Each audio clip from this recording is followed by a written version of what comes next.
5ই December ছিল আমার দুখানা ব্রাইড, আর আমার প্রথম ব্রাইড একদম সঠিক সময়ে আমার পার্লারে চলে এসেছিল।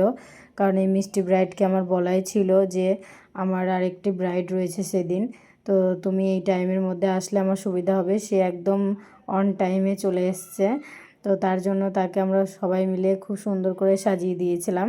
তোমরা দেখে অবশ্যই জানিও লুকটি কেমন হয়েছে। তো ব্রাইডরা যদি একটু সময় দেয় আমাদেরও সাজাতে সুবিধা হয়, কারণ হচ্ছে এই কাজগুলো তো খুব সূক্ষ্ম কাজ, একটু ধরে ধরে করতে একটু দেরি হয়। তো অনেক টাইমে অনেক ব্রাইডের বাড়িতে গিয়ে আমরা অনেক সিচুয়েশানে পড়ি। প্রথমে ব্রাইড আসতে লেট করে এবং আসার পর খুব তাড়াহুড়া করে সাজার জন্য, তখন কাজটি সেইভাবে ফিনিশিং দেওয়া যায় না। তোমরা অবশ্যই দেখে জানিও যে আমার এই মিষ্টি ব্রাইডকে কেমন লাগছে।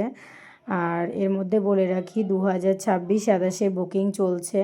তোমরা চাইলে তোমাদের স্পেশাল ডেতে আমাকে বুক করতে পারো। আর আমার কাজগুলো তোমাদের কেমন লাগে অবশ্যই কমেন্টের মাধ্যমে জানিও। ভালো লাগলে একটা লাইক করে দিও। তোমার সেজে কেমন লাগলো? যতটা আশা করেছিলাম তার থেকে অনেক সুন্দর হয়েছে। সমাধিকে অনেক অনেক অনেক ধন্যবাদ। তোমার মতো ব্রাইড পেয়ে আমারও খুব ভালো লেগেছে। Thank you. চোখটা বন্ধ করো। এতক্ষণ ধৈর্য ধরে ভিডিওটা দেখার জন্য তোমাদের অসংখ্য ধন্যবাদ।